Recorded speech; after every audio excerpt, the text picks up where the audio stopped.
विनमैन CA ERP की। विनमैन एक south based company है, लास्ट 22-23 साल से वहाँ मार्केट में एस्टैब्लिश है। साउथ में अच्छी पकड़ है इन लोगों का, अच्छा डाटा बेस है, अच्छा क्लाइंट बेस्ड है। साउथ ही नहीं, इवन अब इन्होंने महाराष्ट्र को भी पूरा अच्छा कैप्चर कर लिया है। मुंबई पुणे वगैरह में अगर आप जाओ तो वहाँ पे विनमैन के बारे में अच्छा खासा सुनने को मिलेगा। काफ़ी क्लाइंट्स वहाँ पे यूज़ कर रहे हैं।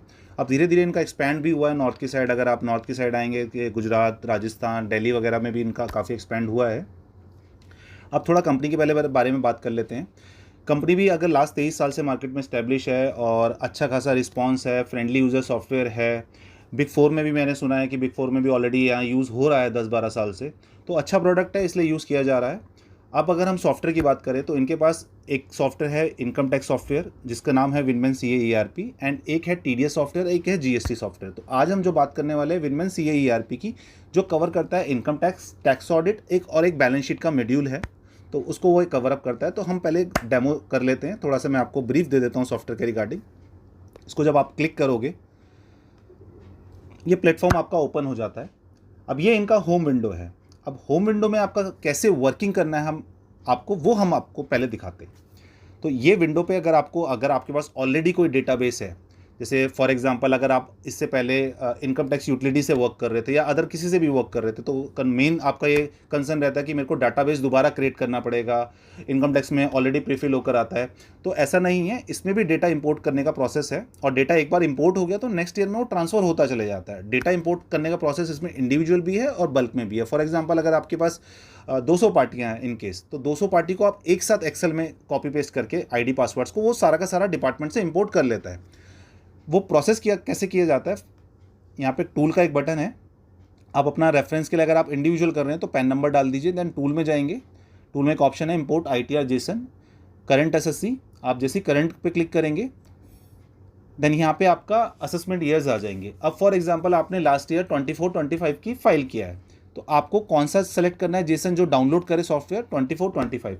अब आप करंट ईयर का फाइलिंग कर रहे हैं, आपको डेटा चाहिए 25-26 में, तो नीचे आप import to assessment year 25-26 select कीजिए। इसका लॉजिक क्या है, बेसिकली ये क्या करेगा, लास्ट ईयर का जो भी आपका जेसन फाइल हुआ है उसका डेटा, जो रेलेवेंट डेटा आपका करंट ईयर में रिक्वायर्ड है, जैसे फॉर एग्जांपल अगर आपका कोई डेप्रिसिएशन चार्ट रहा होगा लास्ट ईयर क्लोजिंग में, तो वो इस साल ओपनिंग में आ जाएगा। कैरी फॉरवर्ड लॉसेस रहे होंगे तो वो इस साल में करंट में शो करेगा। जो भी आपका मास्टर डेटा होगा, मास्टर प्लस आपका बैंक अकाउंट डिटेल्स वगैरह जो भी रहा होगा लास्ट ईयर में, वो करंट ईयर में आपका प्रीफिल होकर मिल जाएगा, नेचर ऑफ बिजनेस कोड्स वगैरह। तो आपको करंट ईयर में सिर्फ करंट ईयर से रिलेटेड फाइनेंशियली डाटा डालना है, अदर कोई डेटा नहीं पंच करना। अब मैं आपको एक डेटा क्रिएट करके दिखा देता हूँ। हम एक डाल देते हैं, डेमो के नाम से डाल देते हैं, और एक पैन नंबर भी एंटर कर देते हैं। फॉर एग्जांपल कुछ भी आप एंटर कर दीजिए, ठीक है। अब राइट साइड में आपका हेड्स ऑफ इनकम है। अब ये हेड्स ऑफ इनकम का कॉन्सेप्ट क्या है मैं आपको थोड़ा क्लियर कर देता हूँ। फॉर एग्जांपल अगर मुझे सिर्फ सैलरी का रिटर्न भरना है, तो मैं सैलरी के रिटर्न में क्या करूँगा, जब सैलरी की रिटर्न सेलेक्ट करूँगा तो वो सैलरी से रिलेटेड ही डेटा ओपन करके देगा, अननेसेसरी ऑप्शंस नहीं दिखाएगा जिससे कन्फ्यूजन क्रिएट ना हो। जैसे फॉर एग्जांपल अगर मुझे सैलरी की रिटर्न भरना है, अगर मैं कैपिटल गेन का ऑप्शन भी ओपन कर दूं, माइनर इनकम भी ओपन कर दूं, आपका बिजनेस इनकम भी ओपन कर दूं, तो अगर कोई आपका मान के चलिए कोई नया स्टाफ वर्क कर रहा है या आप ऐसे हैं जो अभी तक आप इसके साथ यूजफुल नहीं हुए हैं, तो आपको अननेसेसरी कन्फ्यूजन रहेगा कि ये मेरे को डाटा फिलअप करना है या नहीं करना है। तो सैलरी जब मैंने सेलेक्ट कर रहा तो पर्टिकुलर सैलरी से रिलेटेड ही इन्फॉर्मेशन ओपन करके देगा। जैसे मैं सैलरी क्लिक करा, मैंने नेक्स्ट करा, नेक्स्ट कर सकता हूँ, ये आपको इंटीमेट कर रहा है इसका ड्यू डेट क्या है। मैं नेक्स्ट कर सकता था, आईटी बटन क्लिक कर सकता था, यहाँ पे एरो बटन था वो भी क्लिक करके मैं इस विंडो पे आ सकता था, या मैं F5 प्रेस करता। तो शॉर्टकट कमांड्स भी इसमें यूज़ होती है, जनरली वही शॉर्टकट कमांड यूज़ होती है इसमें जो आप एक्सेल में यूज़ करते हैं। मैं इसको छोटा कर देता हूँ कोलैप्स ऑल करके। अब आपको ऊपर हेड्स दिख रहे होंगे, IT, ITR, 3CD, TB stand for trial balance, PNL balance sheet, और ये GST सॉफ्टवेयर का लिंक इन्होंने दे रखा है। IT is completely part of computation. अब आपका जो भी फाइनेंशियली डेटा है वो इसी विंडो पर डालना है। अब आपको इस विंडो को देख के ही समझ में आ जाएगा कि ये विंडो आपका सिंपल सा हमने हेड्स डिफाइन कर रखा है। जैसे इनकम फ्रॉम सैलरी अगर मुझे डालना है, मतलब ऐसा नहीं है कि मुझे अपना नेक्स्ट करना है, कुछ ऊपर से नीचे से सिलेक्शन करना है, इसी विंडो पे सब कुछ है। अब इनकम फ्रॉम सैलरी डालना है, इन केस अगर आपके पास फॉर्म 16 है तो ये क्या करेगा, पार्ट भी जो भी होता है जिसमें आपका सैलरी का ब्रेकअप होता है वो आप यहाँ पे PDF फाइल को अपलोड करेंगे तो वो इम्पोर्ट हो जाएगा।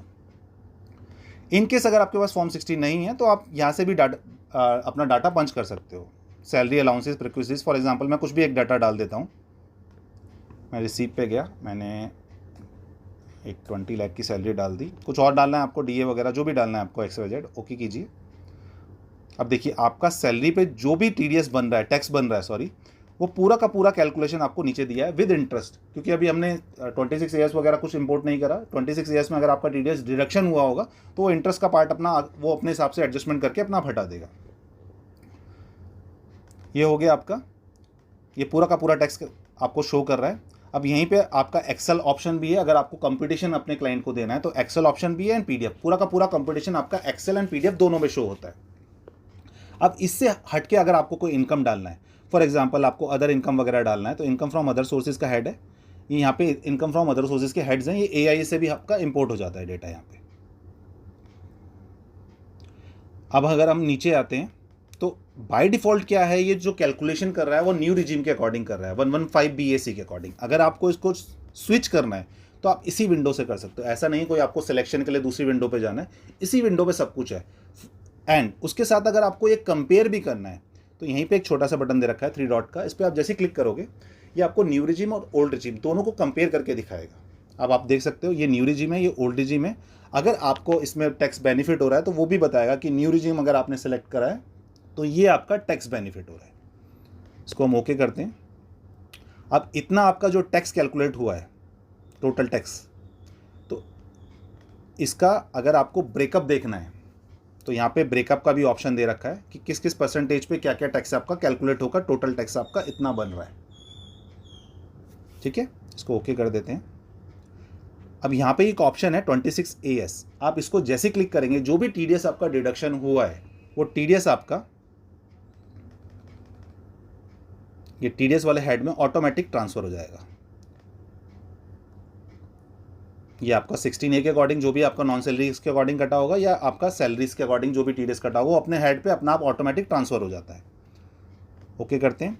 देन इसके बाद जो भी आपका डाटा आपने पंच किया, सेकंड ऑप्शन उसके बाद आता है हमारा ITR, जो अदर इन्फॉर्मेशन होगी। अब हमारा एक कंपटीशन का पार्ट कंप्लीट हो गया, हमने सारा फाइनेंशियल डाल दिया, अब मुझे रिटर्न फाइलिंग से रिलेटेड ही इन्फॉर्मेशन डालना है। तो मैं जब ITR में जाऊँगा, अब देखिए उसने एज पर सैलरी और स्टेटस उसने अपना आप ITR 1 रिकमेंड कर दिया कि इसका केस में आपका ITR 1 एप्लीकेबल है। तो मैं जैसे ही ITR 1 सेलेक्ट करूँगा, यानी ये आपका अदर इन्फॉर्मेशन पार्ट आ गया जिसमें आपका बैंक अकाउंट डिटेल्स वगैरह, अगर आपने जेसन फाइल से इंपोर्ट किया तो लास्ट ईयर जो भी आपका डेटा रहा होगा जेसन फाइल में, जो भी बैंक अकाउंट्स रहे होंगे वो यहाँ पे आ जाएंगे। अगर आपको और भी कुछ एडिशन करना है तो आप एडिशन कर सकते हैं यहाँ पे। दैन उसके बाद यहीं पे एक ऑप्शन है ई रिटर्न का, आप यहीं से क्लिक कीजिए। जो भी रिटर्न्स में एरर्स हैं प्लस जो भी वार्निंग्स हैं तो वो वहीं पे जनरेट हो जाएगा। जस्ट आप क्लिक कीजिए, उसमें ट्रैकिंग ऑप्शंस हैं, वो जस्ट अपना आप ही ले जाएगा। जहाँ भी एरर जहाँ से जनरेट हो रहा है आप क्लिक कीजिए, वो एरर पे जाएगा, आपको जो भी रेक्टिफाई करना है वो रेक्टिफाई कीजिए, उसके बाद रिटर्न वैलिडेट हो जाएगा। देन यहीं से सॉफ्टवेयर से वो फाइलिंग ऑप्शन अवेलेबल है, राइट। अब हम इसका एक बात करते हैं,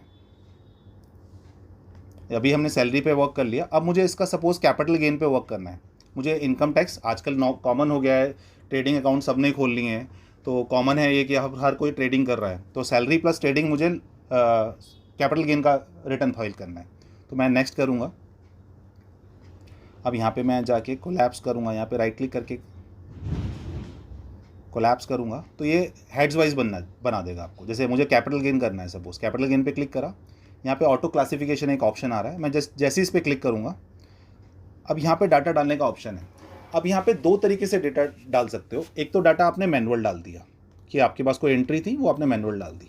सेकेंडली अगर आपके पास डाटा AIS में आया है तो AIS जब इनका इंपोर्ट करते हैं हम लोग तो एक्सेल में कन्वर्ट हो जाता है, तो उस पर वो जो भी AIS का डेटा है वो एक्सेल पे एज इट इज़ आ जाता है, वहाँ से वो इंपोर्ट हो जाता है इस सॉफ्टवेयर में। प्लस उसी के साथ हम लोगों ने क्या कर रखा है, कुछ ब्रोकर्स के साथ हमने टाई अप कर लिया है। जैसे हमने सबसे पहले जीरोधा किया, अपस्टॉक किया, ग्रो किया, एंजल किया एंड मोतीलाल ओसवाल किया। इन ब्रोकर्स की जो भी PNL शीट्स आती है आपके पास वो डायरेक्ट इंपोर्ट हो जाता है कैपिटल गेन का पार्ट, मतलब आपको अलग से कुछ उसको कॉपी पेस्ट करने की रिक्वायरमेंट नहीं है, वो direct as it is import हो जाता है। इससे हटके अगर कोई ब्रोकर है तो इसमें एक एक्सेल टेम्पलेट दे रखा है हम लोगों ने यहाँ पे, उस एक्सेल टेम्पलेट के साथ आप अपना वो डाटा वहाँ कॉपी पेस्ट करके भी इंपोर्ट कर सकते हो। एक हो गया आपका AIS से इंपोर्ट प्रोसेस है और एक ब्रोकर्स के साथ हमारा इंपोर्ट प्रोसेस है। अदरवाइज आपको मैनुअल कुछ डालना है तो मैनुअल भी डाल सकते हैं। फॉर एग्जांपल मैं कुछ डाल देता हूँ चेक करने के लिए, क्वांटिटी डाल दिया मैंने, मैं एक शॉर्ट टर्म कैपिटल गेन डालता हूँ, डेट ऑफ ट्रांसफ़र कर देते हैं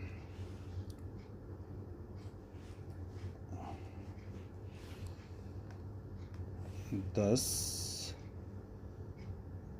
10/10/2024, सॉरी 24, 10। सेल कंसिडरेशन 1 लाख डाल दिया and actual cost of acquisition मैंने 50,000 कर दिया लेस।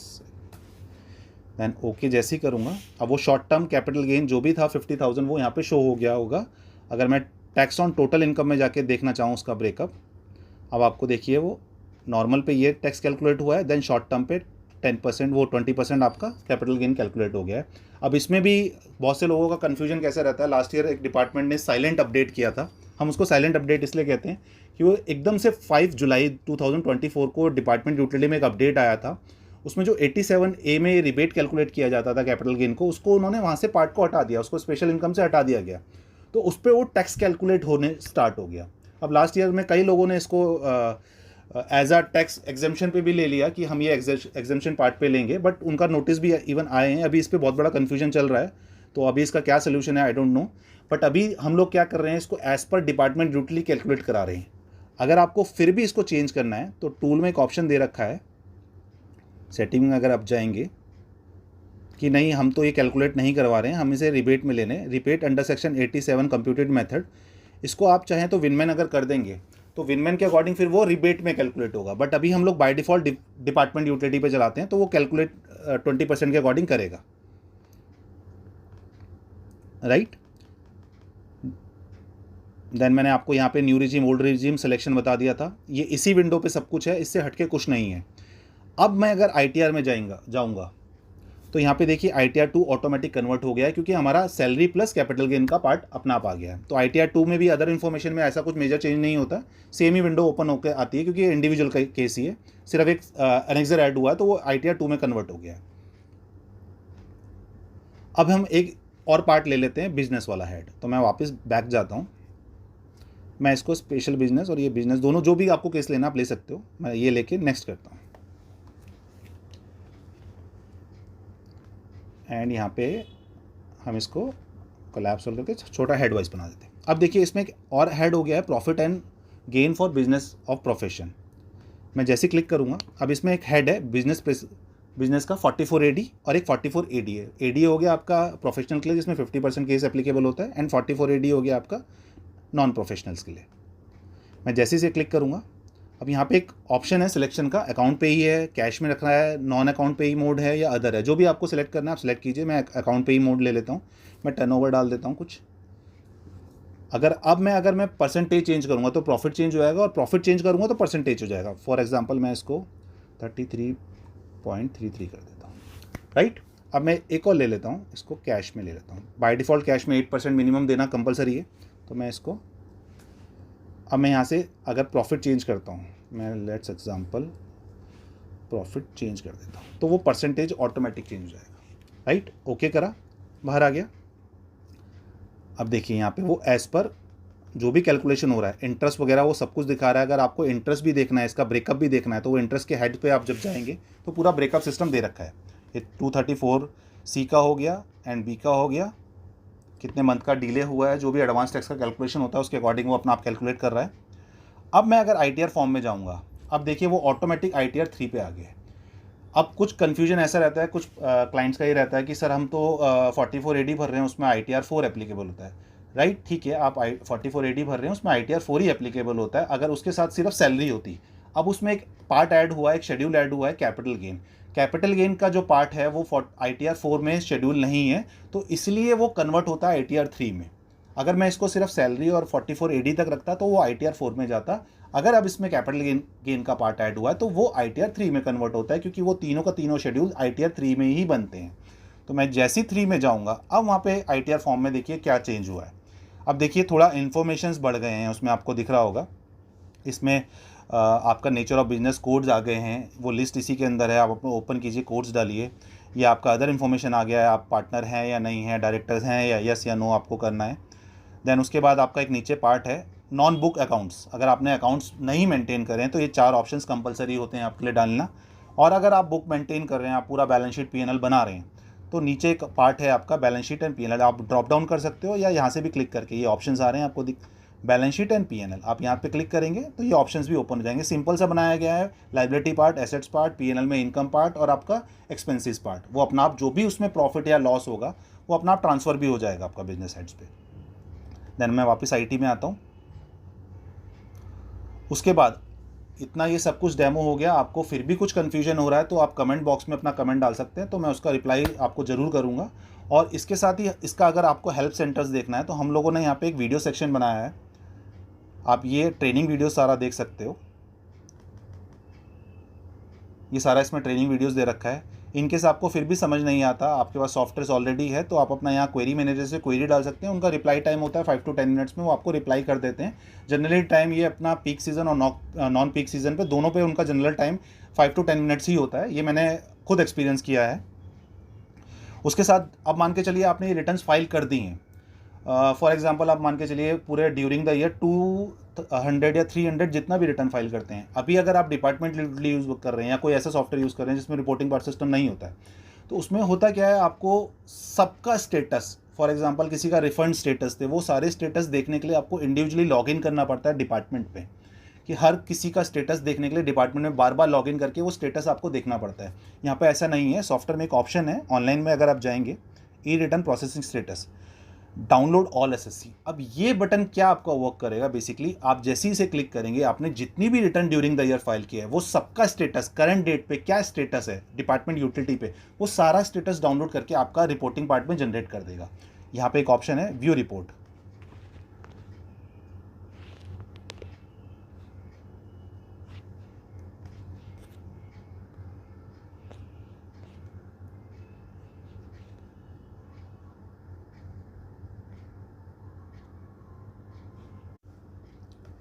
देन यहाँ पे आपका पूरा रिपोर्टिंग पार्ट आ जाता है कि किस पार्टी का लेटेस्ट स्टेटस क्या है, स्टेटस डेट पे क्या है, टैक्स रिफंड कितना, अगर रिफंड आया है तो आपने कितना क्लेम किया था, डिपार्टमेंट ने कितना दिया, एक्सेस कितना आया, इंटीमेशन भी वो साथ के साथ डाउनलोड कर लेता है और इंटीमेशन वो पासवर्ड अनलॉक करके आपको देगा। देन वो रिपोर्टिंग पार्ट आप एक्सेल पे भी जनरेट कर सकते हो, सारा का सारा रिपोर्टिंग पार्ट अवेलेबल है।